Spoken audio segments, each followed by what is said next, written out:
Lakukan transaksi sampai triliunan rupiah dalam satu hari, membangun perusahaan networking dengan puluhan ribu pengusaha dalamnya. Malam ini saya akan mengundang seorang brother yang sangat luar biasa, yang mempunyai segudang prestasi, yang kalau saya sebutkan satu-satu prestasinya itu, saya akan kebingungan menyebutkannya karena sangat-sangat banyak sekali prestasinya. Hari ini saya akan mengundang seorang brother yang masih sangat muda tapi punya prestasi yang luar biasa, bernama Michael Ginarto.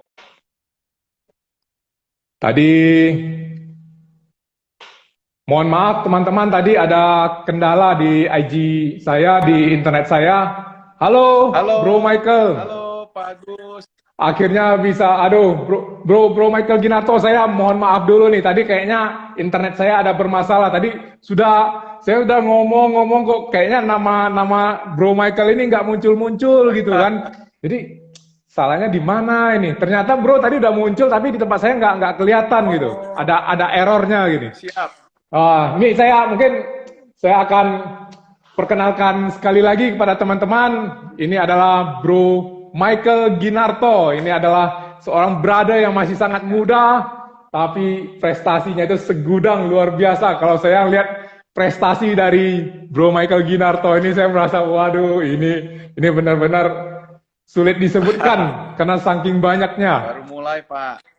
Bro Michael ini bisa melakukan penjualan sampai triliunan rupiah, bisa membangun perusahaan networking sampai puluhan ribu member, puluhan ribu pengusaha, dan beliau adalah seorang serial entrepreneur yang membangun perusahaan dan membuatnya besar dan juga menjual kembali gitu ya bro ya. Betul. Bro mungkin saya takut nanti saya menjelaskan karena prestasi kamu itu luar biasa banget, diliput oleh media nasional, di TV, di majalah, penghargaan yang kamu dapatkan juga sangat banyak. Tapi mungkin kamu cerita deh Wah, ke teman-teman yang hadir di Ajilas Tanya Mentor malam ini supaya teman-teman bisa tahu siapa sih Michael Ginarto ini. Silakan wah, bro. thank you nih, Bro Agus. Saya sangat amat tersanjung dan sangat amat humbled ya, flattered juga. Terima kasih.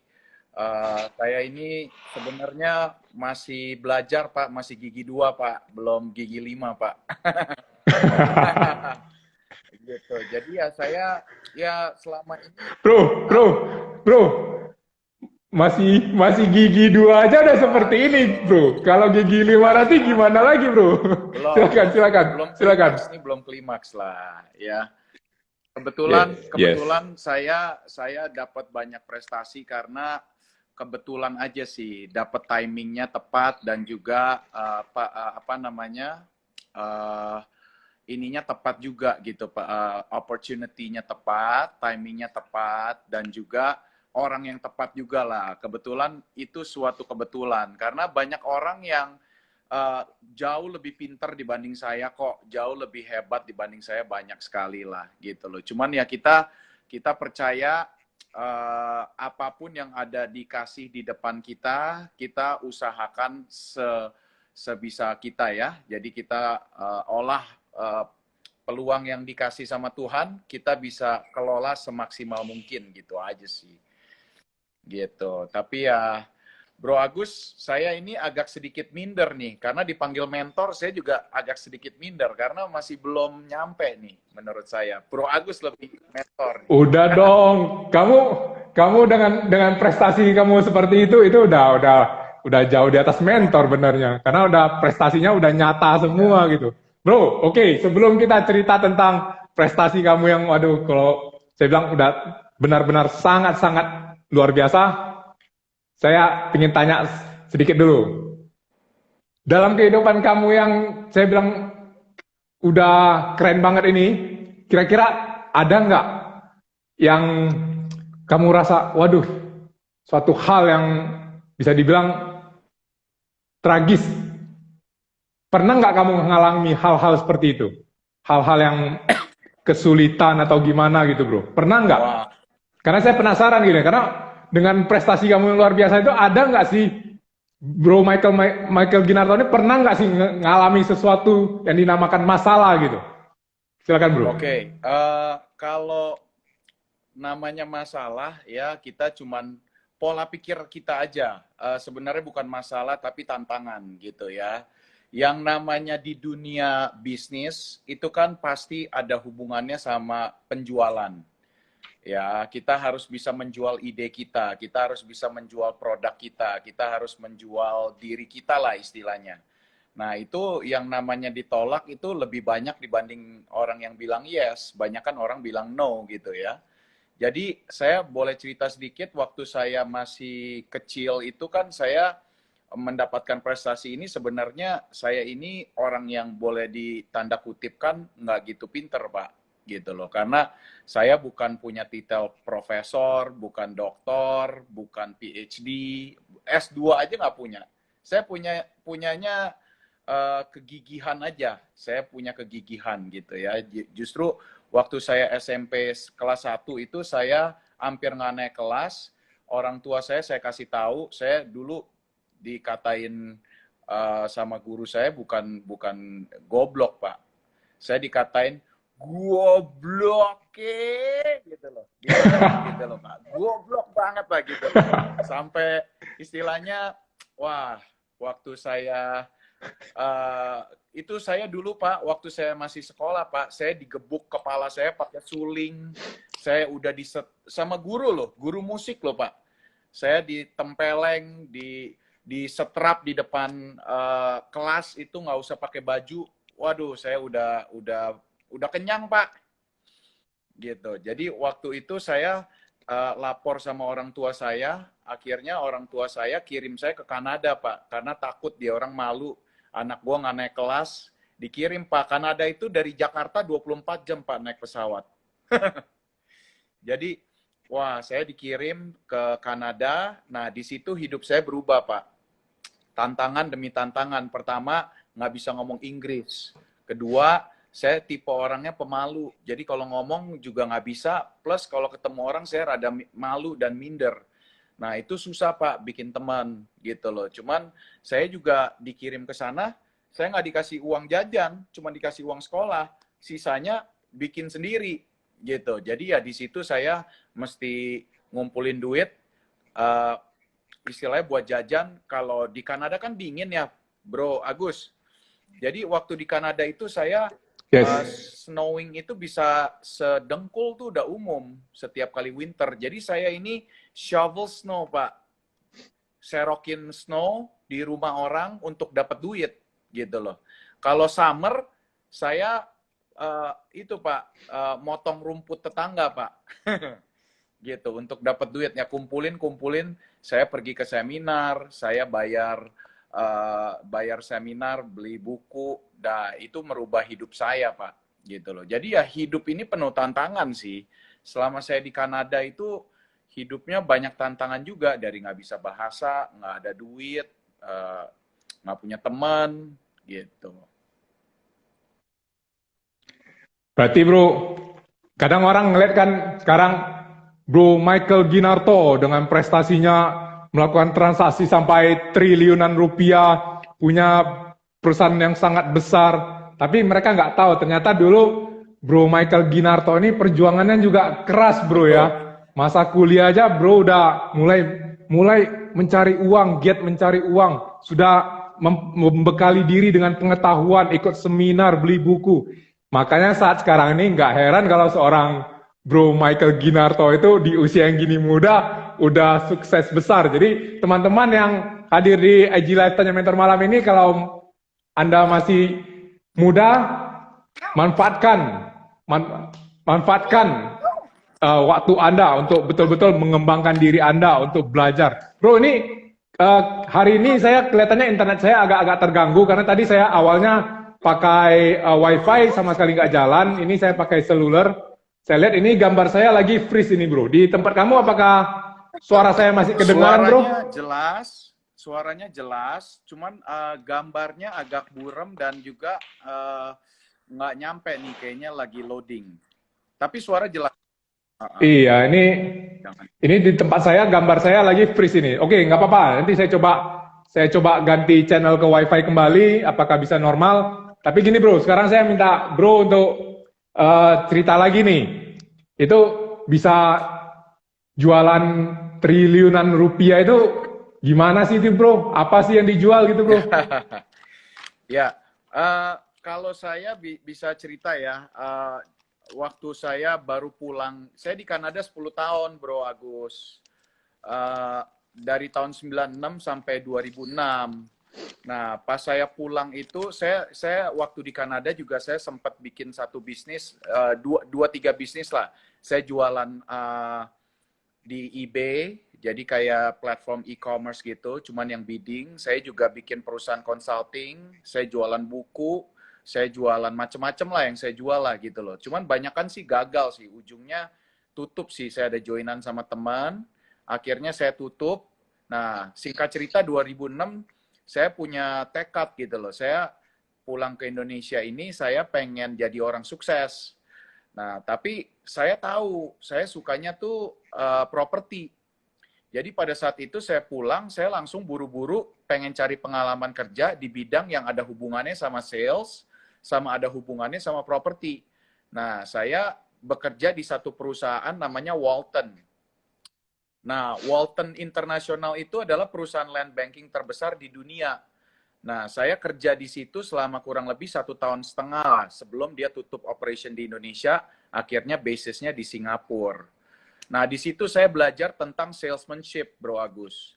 Gimana cara memimpin, gimana cara presentasi yang benar, gimana cara cold calling. Jadi saya teleponin orang, cold calling loh, nomor telepon orang nggak dikenal, saya mesti memperkenalkan diri, semacam kayak telemarketing gitu loh. Terus saya juga belajar yang namanya closing lewat telepon tanpa tatap mata, tatap muka, saya harus bisa closing di telepon. Gimana cara book appointment, terus ketemu sama orang, saya presentasi sama mereka. Nah, di situ juga ada yang kalau udah bikin appointment dia nggak datang gitu loh. Dan juga banyak yang sibuk sendiri gitu. Dan juga gimana caranya bikin event. Saya juga belajar di situ. Nah, jadi salesmanship saya terasah waktu saya kerja di sana gitu. Nah, saya bisa bilang gimana prestasi saya bisa jualan sampai puluhan miliar, bahkan ratusan miliar, bahkan triliunan, itu semuanya itu nomor satu, kita harus punya kejelasan dulu. Apa sih yang kita mau capai gitu ya. Saya singkat tuh sebenarnya ada cash, Pak Agus. Cash itu uang. Cash, Ya, oke. cash itu uang. Jadi singkatannya nomor satu itu kan akronim ya. Jadi C pertama itu adalah clarity. Kita ini maunya apa? Clarity. Kita ini maunya apa sih? Gitu loh. Ketemu sama Bro Agus hari ini, kita tujuan utamanya apa? Nah, itu kan clarity kan. Saya harus mengisi, membagi ilmu. Oke, gitu, clarity. Yang kedua, kita harus punya karakter yang baik. Ya, jadi cash C-nya ada dua nih. Ya, clarity, karakter yang baik itu kita nggak bisa mikirin diri kita. Kita harus bisa mikirin gimana caranya klien kita untung, dia maunya apa. Jadi kalau kita lagi jualan, kita ini harus bertanya mereka punya goals itu apa, investasi itu apa. Anda target investasinya 5 tahun ke depan apa, baru kita masuk ke sana. Jadi udah tahu clarity, kita harus punya karakter, sikap hati yang benar. Yang kedua itu kita attitude. Attitude kita itu kalau ditolak nggak bisa down. Karena dunia bisnis itu pasti kita akan ditolak. Pasti ada orang kecewain kita. Nah, kita harus punya attitude yang menyenangkan. Jadi kita bilang, kalau saya punya attitude itu, ya salah satunya ya winners never quit, quitters never win, kan?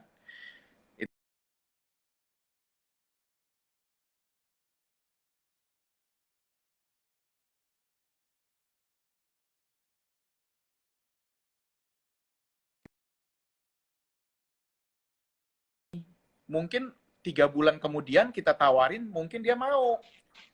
Jadi ya kita punya attitude harus seperti itu, Bro Agus. Kita nggak bisa punya attitude ya, saya nggak bisa nih, saya ini. No, winners never quit, quitters never win, kan? Nah, yang keempat, itu kita harus ada yang namanya simplicity. Ya, banyak orang bikin bisnis itu agak ngejelimet, prosesnya nggak jelas. Simplicity itu di dalam sales itu penting sekali. Apalagi kalau kita mau memobilisasi orang yang banyak. Waktu saya punya perusahaan GIN Internasional, itu perusahaan network marketing, saya punya 35.000 total registered member dalam sistem, Pak. You bayangkan aja, 35.000 ya bro ya? 35 Luar orang biasa. terregistrasi dalam sistem. Kalau kita punya sales proses itu ngejelimet, kita nggak bakal bisa duplikasi. Kita nggak bakal bisa ajarin orang yang di bawah kita, tim sukses kita untuk sukses. Makanya simplicity itu sangat amat penting, Pak. Ya kan? Kalau kita melakukan sesuatu itu harus simple, oke, sederhana dan juga bisa duplikasi ke bawah. Yang terakhir adalah habit. Nah, habit itu adalah suatu pola kerja, disiplin kerja. Kita tuh kalau misalkan punya kebiasaan yang baik, pola kerja yang baik, kita pasti akan menciptakan hasil yang baik. Kenapa? Karena kan ada, boleh saya rangkum itu sih Pak, cash Pak. Anda mau cash, Anda harus punya karakter yang baik, clarity-nya jelas, tujuannya mau apa, punya attitude yang sebagai seorang pemenang, harus punya simplicity, karena kita ini harus bisa menduplikasi suatu proses, dan juga punya habit yang baik, karena kerja keras kita nggak pernah ngebohongin hasil gitu Pak. Mantap, mantap. Ini case ini kalau bisa teman-teman terapkan, berarti kemungkinan bisa mengikuti kesuksesan seperti Bro Michael ini udah jauh lebih besar. Oh ya Bro, saya lihat kemarin kan saya nanya mau pakai topik apa. Kamu bilang topiknya you have greatness within. Kira-kira apa sih artinya? Aku kadang kalau yang tulisan-tulisan seperti gini kadang masih, waduh, apa sih artinya gitu. Silakan bro, kira-kira apa sih artinya you have greatness within? Oke, banyak orang yang saya milih topik you have greatness within itu, ya itu sebenarnya ada sambungannya ke cash tadi, Bro Agus. Nah, maksudnya saya gini loh, banyak orang-orang di Indonesia terutama ya itu punya mentalitinya tuh agak sedikit gampang minder, Pak. Jadi seperti gini Pak, wah saya nggak dilahirkan dari keluarga tertentu, jadi saya nggak layak untuk sukses, gitu ya kan? Oh, tapi saya kan nggak sekolah di luar negeri, berarti saya bahasa Inggris saya pelok, gitu loh. Gimana saya mau sukses? Nah, itu sebenarnya mental block Pak, ya kan? Itu mental block. Kenapa saya bilang you have greatness within? Kalau saya Pak, orang yang istilahnya itu hampir nggak naik kelas, sampai dikirim, you tahu nggak Pak?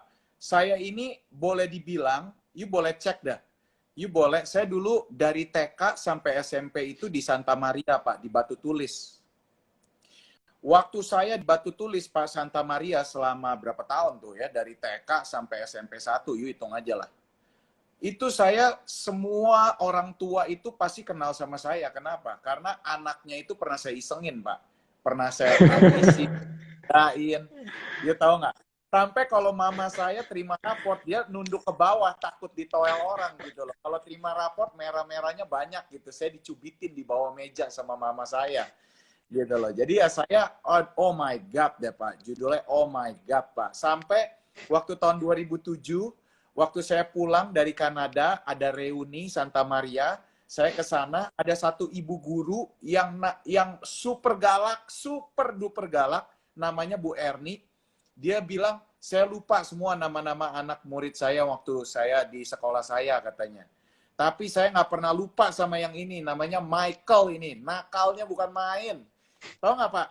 Waktu saya kecil Pak, kelas 1 apa kelas 2 SD Pak, dia punya mobil Pak, Saya saking keselnya sama guru ini, mobilnya saya ambil batu, saya coret, Pak, panjang. Waduh, Pak, itu Gitu. tagihannya mahal banget, Pak. Sampai orang tua saya dipanggil ke sekolah, saya hampir mau dikeluarin, Pak. Sampai, wah, habis deh, Pak. Saya dipukulin sama ayah saya, habis deh, Pak. Jadi, kalau saya nggak bisa bahasa Inggris, nggak gampang bergaul, saya di sekolah juga prestasinya pas-pasan. Bukannya lulus, Pak, tapi lolos, Pak, saya bilang. Iya kan? Saya nggak lulus, saya lolos gitu ya. Jadi, saya aja bisa gitu loh. Pasti teman-teman semua bisa. Cuman sebenarnya orang-orang itu ya Pak ya, makanya saya bersyukur dan mau diundang sama Bro Agus untuk sharing malam hari ini. Kenapa? Karena pentingnya seorang mentor Pak. Pentingnya seorang mentor, pentingnya seorang yang bisa guide kita. Saya ini Pak, sekarang lagi di mentoring sama salah satu pengusaha yang kelasnya udah triliunan. Dan dia mentoring saya every day Pak. Every day. Jadi kita no bullshit, ngomongnya straight to the point. Michael, you are wrong gitu loh. Michael, you have to do this, you have to do that gitu loh Pak. Nah, ini tuh is like a team sports Pak. Ya kan? Karena kita nggak mungkin bisa lihat apa, kita kan hanya bisa lihat yang di depan mata kita. Nah, tapi kalau mentor kita yang udah lewatin ini semua, dia udah lihat pengalamannya 20 tahun di depan kita Pak. Nah, dia bisa bantuin saya lihat ke depan. Dia udah pernah bikin perusahaannya sampai perusahaan TBK gitu loh. Iya kan? Dia bikin perusahaannya perusahaan TBK sampai dia jual perusahaan TBK-nya. Ya kan? Asetnya udah triliunan gitu loh. Jadi ya dia mentoring saya, makanya saya bilang ini you have greatness within. Itu penting banget kenapa? Bisa aja. Halo? Ya bro, agak lemot mungkin internetnya. Silakan, lanjut, lanjut. Oke, jadi ya saya bilang saya ini boleh dibilang orang biasa aja, apalagi orang-orang seperti Bro Agus gitu loh yang sudah malang melintang, sudah banyak pengalaman, teman-teman semua yang hadir malam hari ini. Kalau saya aja bisa, saya tadinya nggak bisa bahasa Inggris. Sekarang saya lebih prefer bahasa Inggris gitu loh. Ya kan?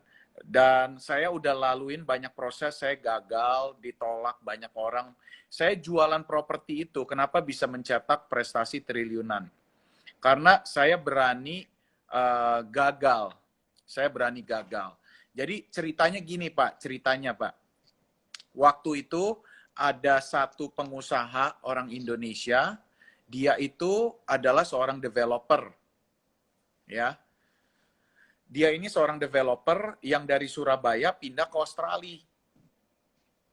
Ya, dia pindah ke Australia, dia udah jadi citizen di Australia. Nah, dia mau jual properti Australia itu mau jual ke Indonesia. Nah, beberapa kali dia udah coba, cumannya belum ketemu sukses yang dia cari, Pak. Saya lihat brandnya bagus. Saya lihat, wah ini brandnya potensi, saya lihat. Saya mau masukin brand ini ke Indonesia.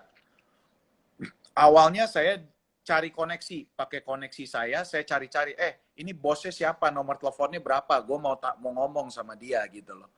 Ya, saya cari sini, cari sana, cari sini, cari sana, nggak ketemu-temu. Saya semua kenalan saya tanya nggak ada yang kenal sama dia. Singkat cerita, akhirnya saya tanya sama satu pendeta, papa rohani saya, ya kan? Ternyata dia kenal. Saya dikenalin sama dia, saya exchange email, saya lobby. Kurang lebih 6 bulan, akhirnya saya putuskan untuk pergi ke Australia. Saya pergi ke Australia pakai modal saya sendiri, tiket sendiri, semua diundang kagak. Gila nggak lu? Diundang juga kagak. Gue maju diri sendiri gitu loh. Dengan PD-nya kan. Gitu loh. Ngelobinya pun 6 bulan ya bro ya? Untuk ngelobi aja pun perlu 6 bulan ya? 6 bulan sebelum akhirnya ya udah kalau lu mau datang lu datang aja. Oke.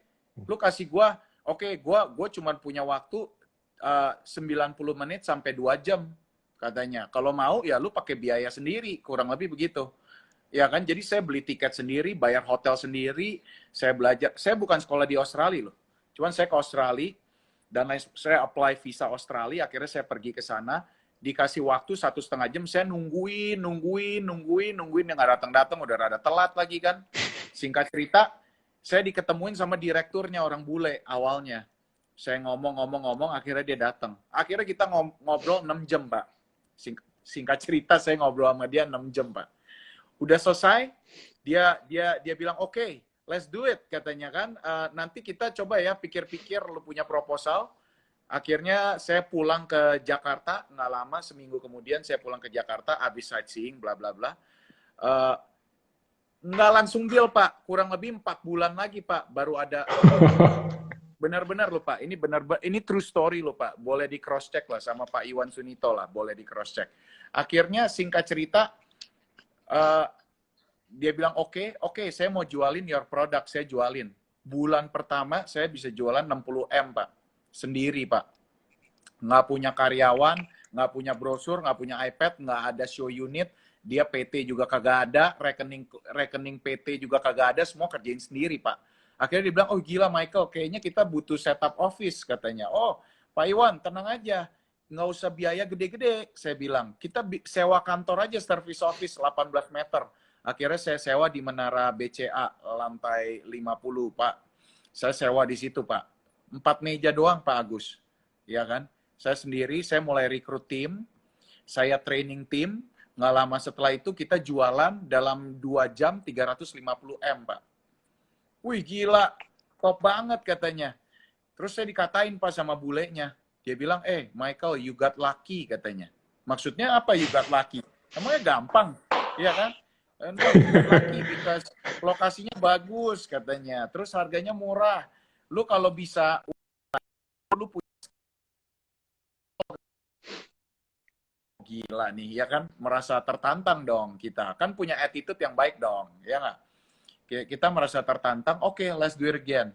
Yang nggak lama setelah itu, kita launching satu project, itu satu hari penjualannya 3,8 triliun, Pak. Satu hari loh, Pak. Satu hari kita jualan 3,8 triliun. Saya bersama tim saya, kita kontribusi kurang lebih 400-an miliar, Pak. Gitu loh, Pak. Jadi ya itulah, Pak. Maksudnya sebenarnya sih kita bisa, Pak. Ya. Melakukan hal ini, saya bisa kasih tahu semua. Cuman Pak, timing itu pentingnya bukan main, Pak. Timingnya penting karena waktu saya launching itu 2015, Pak. Itu properti juga lagi cukup bagus, 2014, 2013. Jadi 2013, 14, 15 tuh lagi bagus, Pak, sebenarnya properti. Gitu. Jadi saya buka berapa cabang ya? Kita buka di Bandung, kita buka di Medan, kita buka di Singapura, kita buka di Surabaya gitu loh. Jadi bagus kita jualan properti asing tuh, Pak. Nah, cuman gimana caranya? Ya kan? Gimana caranya kok bisa segitu fenomenal kan sampai masuk media, diliput dan lain sebagainya. Caranya itu sebenarnya sangat amat simpel, Pak. Saya itu ini cerita kegagalan lagi nih. Bro Agus, ya. Silakan. Cerita kegagalan nih. Awalnya Pak, begitu kita mau launching satu event cukup besar, eventnya, budgetnya juga cukup besar, itu kita adain di Grand Hyatt, itu saya pasang iklan Pak, di Kompas. Itu saya habis 600 juta, ya, itu untuk pasang 2 kali apa sekali gitu ya di Kompas Pak. Nasional Pak, 600 juta kita habisin. Saya berharap bisa dapat ini dong, nomor telepon yang banyak supaya kita bisa follow up dong. You tebak Bro Agus, berapa orang yang telepon? Tebak. Dari 600 juta budget yang kita keluarkan. Kalau 600 juta biasanya banyak Bro, pasti bisa ratusan itu minimal. Dengan budget 600 juta. Iya. 600 juta mestinya orang yang ngomong banyak, yang mau telepon kita, oh ya minimum juga 100 orang lah gitu loh. Yes, gitu. yes. Yang telepon cuma 3 orang, Bro. yang 3 yang cuma. Yang 2 nawarin tanah. Yang 1 akhirnya di-pick, saya samperin dia kagak beli. Jadi itu 1 nomor handphone harganya 200 juta saya beli, Pak. Ush. Gila nggak? Itu pelajaran mahal, Pak. Jadi Kenapa itu bro? Kok bisa sampai seperti itu bro? karena gini ya, banyak di antara kita nih ya, pebisnis ya, itu istilahnya gini lah, baru kenal udah mau minta kawin gitu loh. Baru kenal, Bro Agus, ganteng loh, will you marry me? Gitu loh. Maksudnya, what the? Iya kan? Nah, itu eh, seperti banyak pedagang hari gini gitu loh. Begitu datang baru ketemu, langsung sodorin, lu mau beli nggak? Gitu loh. Maksudnya, nggak pantas dan juga kurang efektif. Orang merasa kayak, wow, ya kan, take it easy gitu loh. Nah, itu mentalitas mau cepet kaya itu nggak bisa kayak tukang kartu kredit baru kenal kasih brosur ayo kita sign up gitu, itu udah lewat masanya gitu ya. Jadi ya saya belajar bahwa harus ada warm up-nya, harus bisa memperkenalkan diri, siapa sih kita, reputasi kita itu seperti apa, kita udah kenal, udah ini belum gitu loh. Maksudnya udah berikan value belum? Kayak contohnya nih malam ini, tiba-tiba saya jualan produk harganya 5 miliar. You punya follower juga bingung, gila belum kenal siapa sih ini si Michael, gila apa nawarin produk 5 miliar gitu. Nah, cuman ini kenyataan di lapangan seperti itu. Ya kan, nggak semua barang itu komoditi. Kayak jual beras, orang nggak usah mikir ya beras. Kadang kita nawarin produk itu butuh pendekatan yang lebih. Karena apalagi jualan properti, Bro Agus. Jualan properti itu adalah suatu komitmen terbesar dalam hidup seorang. Kadang orang cuma beli satu properti seumur hidup loh. Terkadang loh. Ya kan? Terkadang cuma beli satu loh. Ya, kalau kita beruntung bisa beli 2, 3, 4, 5, 6, 7. Ya, bahkan bisa beli gedung. Cuman mayoritas 90% orang itu, orang beli properti hanya sekali. Kita nggak mungkin orang bikin komitmen seperti getting married itu dalam sekejap. Nah, kenapa saya bisa ciptakan omset 60M sendiri kerja? Kenapa? Karena sebelum itu orangnya udah kenal sama saya. Saya udah jualan gedung, udah jualan yang lain, dia udah kenal keluarga saya, udah datang ke rumah, saya udah ke rumah dia. Jadi kalau saya tawarin, ini si Michael lah yang nawarin, nggak mungkin yang aneh-aneh gitu loh. Ngerti nggak Pak?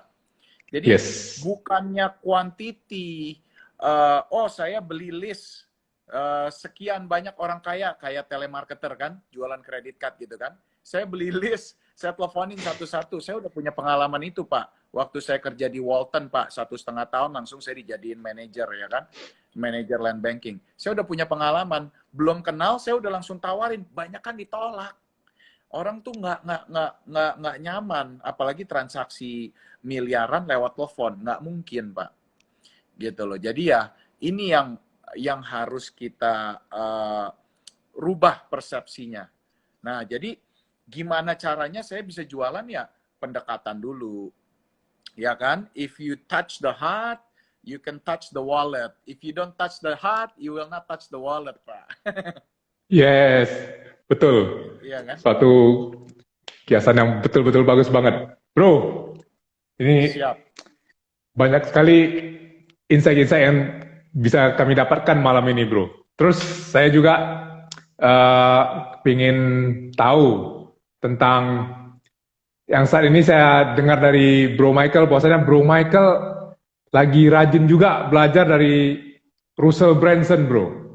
Itu Ya.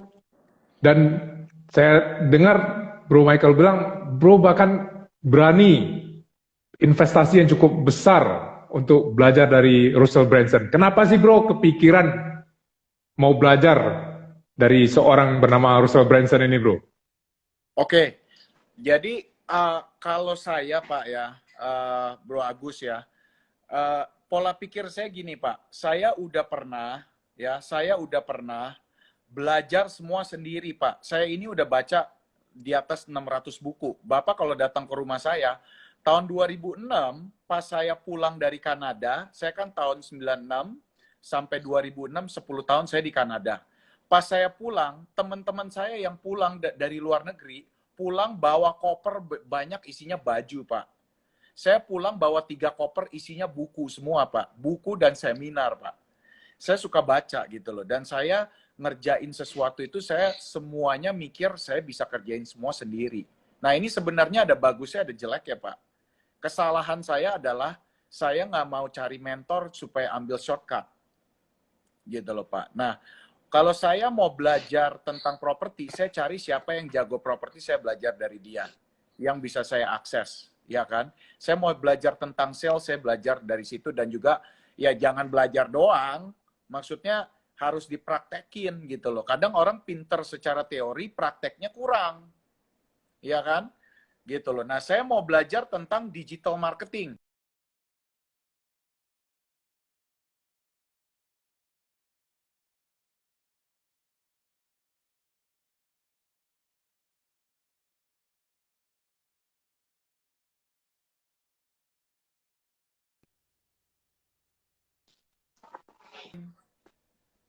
Bro Agus, apa yang dia ngomong dalam bukunya itu tentang funnel, ini yang saya udah lakukan secara offline. Contohnya value ladder. Value ladder itu kan saya udah lakukan. Saya barang dagangan saya banyak gitu loh. Maksudnya saya juga bukan cuma jualan properti kan, gitu loh. Maksudnya saya di dunia consumer good juga saya punya pengalaman. Dulu saya bikin satu perusahaan air minum, akhirnya saya jual. Nah, saya ngerti konsep value ladder. Saya ngerti konsepnya funnel gitu loh. Cuman saya pas baca bukunya itu, gila gitu loh. Lu bisa lakukan ini secara online gitu loh. Genius gitu loh. Genius maksudnya saya. Nah, jadi saya langsung negosiasi sama istri. Udahlah, babe. Dia kan udah nggak mau saya buang duit. Udahlah, babe. Lu kasih gua lah belajar. Oke? Ya, lu mau belajar gimana? Udah belajar aja. Enggak, gua mau pergi ke seminarnya. Seminarnya di mana emang? Seminarnya di US. What the heck, man? Mau ke US? Ya udah ginilah. Iya kan? Ginilah. Ini kan perginya saya waktu itu tahun 2018, Pak. Bulan Maret, saya ingat banget, atau Februari lah. Februari lah. Saya padahal udah keluar negeri banyak banget, Pak. Saya di tahun 2017 tuh saya ke 6 kali terbang apa 7 kali gitu loh. Jadi 2018 juga saya terbang 7 kali apa 5 kali lah, saya lupa lah. Intinya saya bilang gini, saya nyogoknya gini, gua beliin tiket buat anak-anak sama lu orang spend di Disneyland, lu lepasin gua aja seminar. Akhirnya that's what happened, Pak. Akhirnya, Pak, saya benar-benar nginepnya di Hotel Disney Resort, ya. Saya di Orlando, Disney Resort, 4 hari 3 malam, saya seminar, Pak. Sampai akhirnya saya jegrek kartu kredit tuh. Di situ, Pak. Jadi ya, saya mau belajar dari pakarnya, akhirnya saya bikin komitmen, yuk saya mau belajar.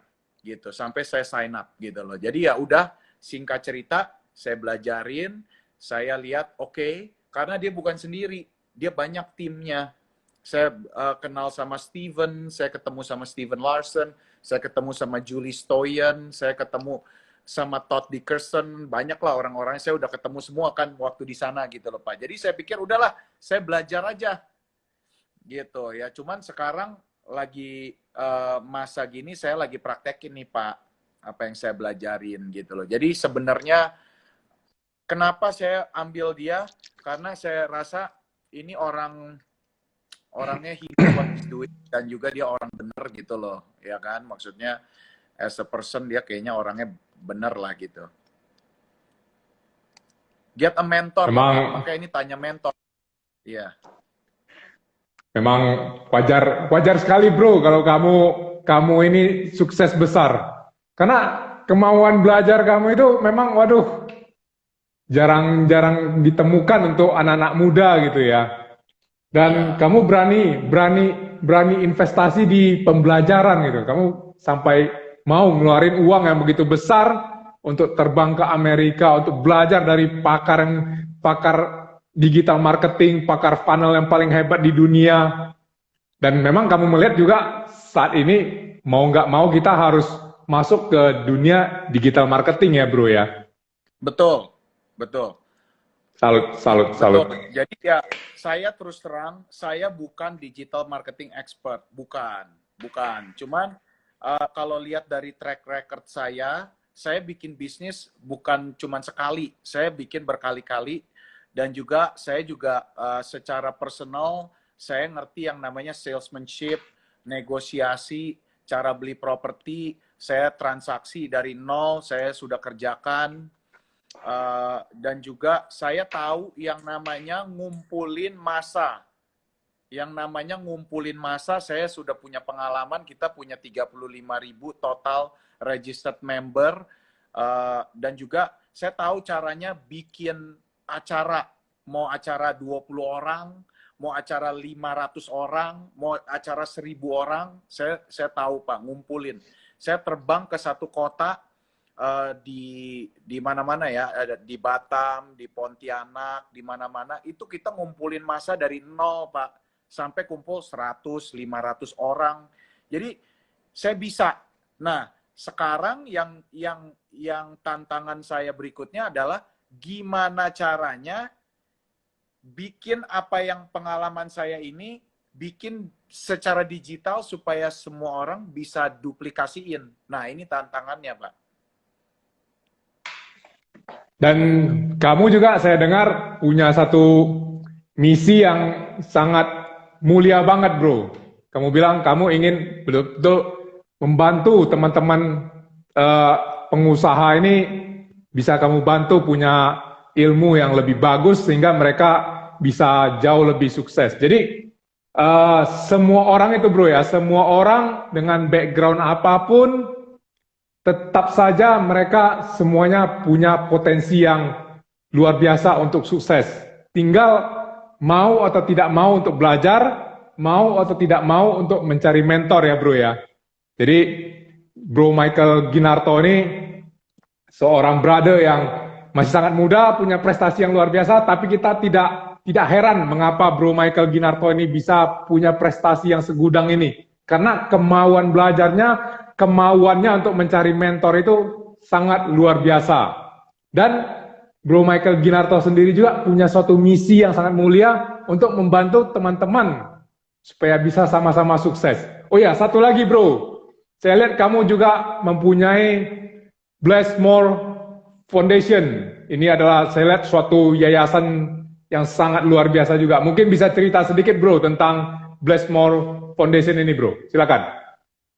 Oke, jadi pada saya ini nggak tahu kenapa Pak ya, saya ini tergerak sama anak yatim piatu. Jadi pada zaman tahun 2006, 2007, 2008, saya nikah tahun 2008, jadi hampir 13 tahun nih Pak saya nikah. Dari zaman saya pacaran Pak sampai sekarang, itu saya selalu nyumbang dan ajak mantan pacar saya pergi ke yatim piatu, ke panti asuhan gitu loh Pak. Nah, pada saat itu 2013, 14, 15 lagi sibuk-sibuknya, puncak sibuk-sibuknya itu, saya juga dapat banyak berkat, puji Tuhan saya dapat banyak berkat. Saya ngerasa, saya pengen ngebantuin anak-anak yatim, cuman gimana caranya ya? Kalau pakai duit pribadi paling saya bisa bantu satu yayasan. Nah, jadi saya pikir, oke, gimana caranya kita bikin semua orang bisa bantuin anak yatim? Gimana caranya? Ya kan? Nah, itu secret tuh, Pak. Kalau orang kaya selalu nanya gimana caranya, Pak. Iya kan? Pokoknya gue mau ke situ, gimana caranya? Lalu pikir aja, otak lu kalau ditanya gimana caranya, pasti dia mikir, oh iya, lu mestinya begini ya, gitu loh. Nah, jadi saya tanya gimana caranya, saya mau nyumbang ke anak yatim piatu, cuman nggak mau pakai kocek pribadi terus, gitu loh. Nah, makanya saya bikin satu perusahaan, network marketing. Kenapa? Saya lihat bisnis jaringan itu punya potensi eksponensial yang luar biasa. Saya jualan satu produk, di dalam produk itu saya mau nyumbang katakanlah 10%. 10% dari produk tersebut saya bakal sumbang untuk satu yayasan. Gitu loh Pak. Nah, jadi semakin banyak produk yang dijual, semakin banyak orang beli produk saya, semakin besar dana yayasannya. Nah, itu ide awalnya, Pak. Nah, cuman saya mau melangkah itu, saya selalu nanya, ini benar-benar jalannya Tuhan apa tidak? Ya kan? Saya pada saat itu lagi di puncak kesuksesan, diwawancara di TV, diwawancara di media, dan lain sebagainya. Kalau saya mau jalanin yang ini, saya mesti tinggalin yang ini, gitu kan, kurang lebih kan. Nah, jadi saya bilang, yuk kita berdoa bareng, kita tanya arahan dari Tuhan. Gimana caranya nih? Tuhan, kasih kita arahan dong. Kalau emang benar saya harus jalankan yang ini, which is perusahaan network marketing ini, ya Tuhan kasih kita sign gitu ya. Nah, pada saat itu Pak, sign-nya cuma satu Pak, kita tantang. Saya bilang gini, saya bikin satu yayasan. Saya tanya mentor saya, kok saya mau bikin satu yayasan non-profit buat nyumbang anak yatim piatu. Ini panggilan Tuhan. Oke, kamu mesti ke notaris bikin yayasan. Notarisnya bilang kamu harus punya 3 nama. Oke, 3 nama ini harus nggak ada bahasa Inggris sama sekali. Misalkan yayasan Bro Agus ganteng sekali. Nah, itu boleh diajukan. Iya dong, boleh diajukan karena nggak ada bahasa Inggris. Iya dong, dan juga minimum 3 kata, ini ada 4 kata. Saya bilang gini, oke, saya yang Tuhan kasih di isi hati saya adalah bless more, karena saya mau bless more children, bless more orphan. Oke, saya kasih bilang sama notarisnya, saya kasih 3 alternatif nama. Yayasan Blessmore, Yayasan Blessmore, Yayasan Blessmore. Kan Blessmore bahasa Indonesia, Inggris. Kalau Tuhan kasih, ini diterima. Kalau ini ditolak sama notaris, saya nggak usah pedulin perusahaan ini, saya jalanin properti aja for the rest of my life. Guess what, Pak? Begitu saya ajuin, 2 minggu kemudian, notarisnya bilang, Michael, kamu punya ini diterima. Padahal cuma 2 kata, Yayasan Blessmore, dan juga ada bahasa Inggris. Saya nggak pikir panjang, yayasannya dibentuk, saya bikin perusahaannya, Pak. Nah, sejak itu, kita nyumbang minimum ke 14 yatim piatu, Pak. Udah dalam 3,5 tahun itu, kita 14 yatim piatu, udah ratusan juta juga, dan juga udah bantu banyak lah, Pak. Gitu, Pak. Nah, ini yang buat hati kita bahagia, Pak. Bukannya cari duit loh. Bukannya cari duit loh. Ini hati kita bahagia. Kenapa? Karena perusahaan saya maju, orang-orang yang terlibat maju dapat duit, kita juga bantu yayasan yatim piatu. Jadi win-win-win kan? Gitu. Salut banget bro, salut. That's Memang kalau orang yang sukses itu bro, itu memang saya lihat rata-rata ya bro ya. Hatinya rata-rata baik banget. Karena memang dengan kita punya hati yang baik, punya misi yang baik, otomatis rezeki itu datangnya makin kencang, makin besar gitu. Makanya kita jadi sukses ya bro ya. Tapi kalau Amin. kita nggak punya misi yang baik, nggak punya hati yang baik, mungkin kita ya suatu saat kita dapat kekayaan yang luar biasa, kesuksesan luar biasa. Tapi biasanya itu juga mudah hilang gitu. Dan mungkin dari segi kebahagiaan juga akan kurang gitu. Tapi kamu udah, jalan kamu itu udah benar banget, misi kamu itu udah betul-betul sangat mulia, sangat bagus. Saya angkat tangan, angkat topi untuk kamu bro. Bro, saya lihat ini waktunya udah paling tinggal 2-3 menit lagi. Mungkin bro bisa kasih, malam ini cukup banyak teman-teman luar biasa yang sangat positif yang hadir. Ini sebagian besar ada dari ini bro, dari teman-teman dari Vibrasi Positif 0001 yang dibentuk oleh Bro Tommy Wong. Juga ada beberapa teman dari komunitas Tanya Mentor juga. Dan ini semua orang-orang yang punya gimana ya, vibrasi yang sangat positif, saling mendukung, sangat baik. Ditambah lagi sekarang ada Bro Michael Ginarto yang memberikan motivasi, memberikan ilmu-ilmu yang luar biasa. Kayaknya malam ini betul-betul kita semua sangat beruntung. Silakan bro, mungkin ada sedikit kata penutupan kepada teman-teman yang hadir di IG Live malam ini bro, silakan. Boleh.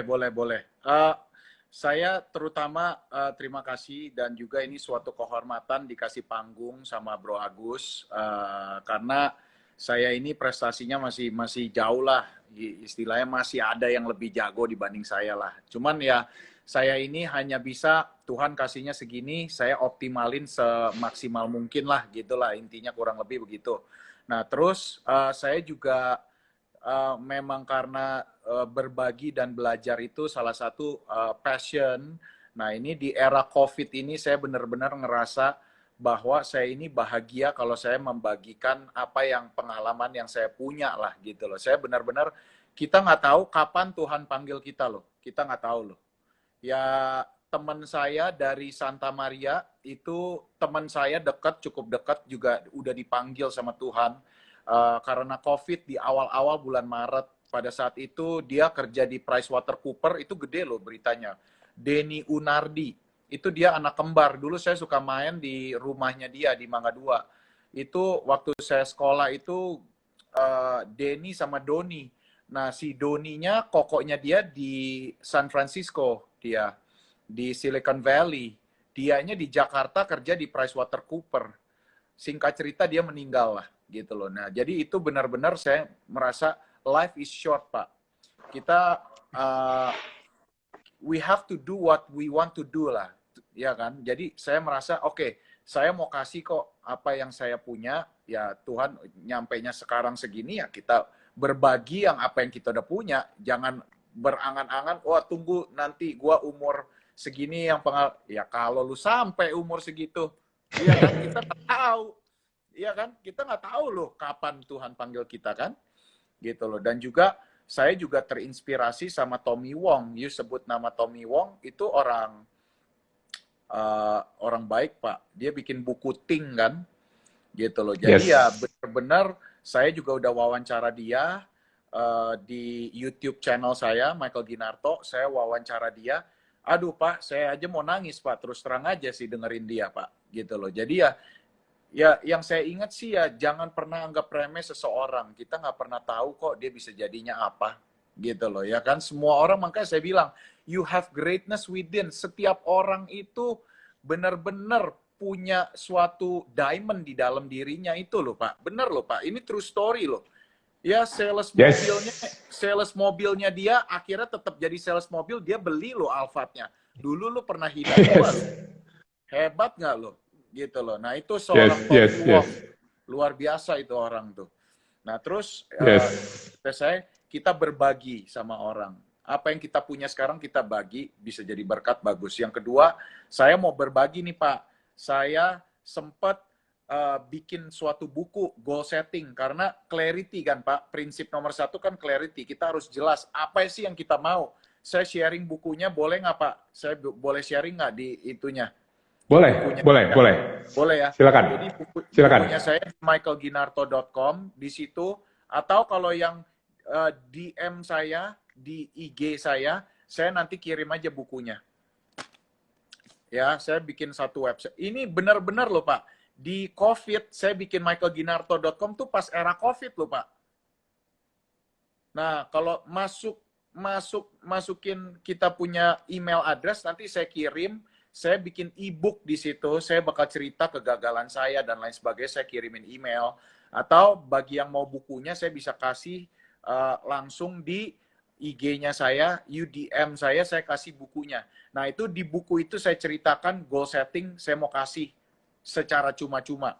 Gitu. Cuman passion saya Pak, karena COVID ini saya benar-benar bisa merenung, saya bisa tahu, saya ini sukanya sales. Saya sukanya marketing, saya sukanya the art of creating good event. Saya gimana bikin bisnis dari nol, Pak. Ya, saya selalu joke around. Kalau saya bikin bisnis dari nol tuh kayak Pertamina, dari nol ya Pak. Benar-benar dari nol Pak. Saya nggak dimodalin orang tua, nggak ada Pak yang kasih saya duit. Nih Michael, nggak juga dari venture capital loh. Saya bukannya dari venture capital. Semua bisnis yang saya bikin, itu saya cemplungin modal pribadi saya all in loh Pak. Jadi kalau gagal itu duit saya hilang Pak. Nah itulah, jangan sampai gagal gitu loh. Punya mentalitas seperti itu ya, jangan sampai gagal, duit pribadi loh. Anak saya 3 loh Pak. Kalau gagal mereka nggak sekolah Pak. Keren banget bro, keren banget. Kita all in. Kita harus all in, kita harus all out, dan kita punya mentalitas gimana caranya kita bantu orang, gimana caranya kita punya manfaat bagi orang. Otomatis kalau kita juga angkat tangan, Tuhan turun tangan, Pak. Yes. Salut, setuju. Ini waktunya sudah mau habis, bro. Saya singkat aja. Terima kasih pada teman-teman yang udah hadir di IG Live malam ini. Jadi seperti yang Bro Michael Ginarto ajarkan hari ini, kita semua mempunyai suatu hal yang sangat hebat, suatu potensi yang luar biasa untuk menjadi sukses dalam diri kita semua. Jadi teman-teman yang hadir di IG Live Tanya Mentor malam ini, kalian semua orang hebat, kalian juga bisa sukses besar. Dan berbagi itu indah. Jadi marilah kita terus sama-sama berbuat kebaikan, berbagi. Jangan tunggu sampai nanti, oh nanti setelah saya sukses besar, setelah saya tua, baru kita mulai berbagi. Jangan. Apapun ilmu yang kita punya saat ini, apapun pengetahuan yang kita punya, kita bagikan. Semangat, motivasi kita bagikan kepada teman-teman. Dan pastinya itu akan menjadi berkah bagi kita semua. Bro Michael Ginarto, saya ucapkan terima kasih yang sebesar-besarnya mewakili teman-teman, mewakili Pak Anton Teddy, mewakili Bro Tommy Wong, karena Bro Michael Ginarto sudah mau berbagi di IG Live Tanya Mentor malam ini, dan kepada seluruh teman-teman yang hadir di IG Live Tanya Mentor ini, sekali lagi saya ucapkan terima kasih banyak karena sudah mau hadir melihat kami berdua berceloteh di malam ini. Kita ketemu lagi di... Terima kasih. Kita ketemu lagi bro di lain waktu bro. Thank you. Okay. Bye teman-teman. Ini waktu sudah mau habis. Bye. Salam sukses. Thank you. Salam sejahtera. Sukses.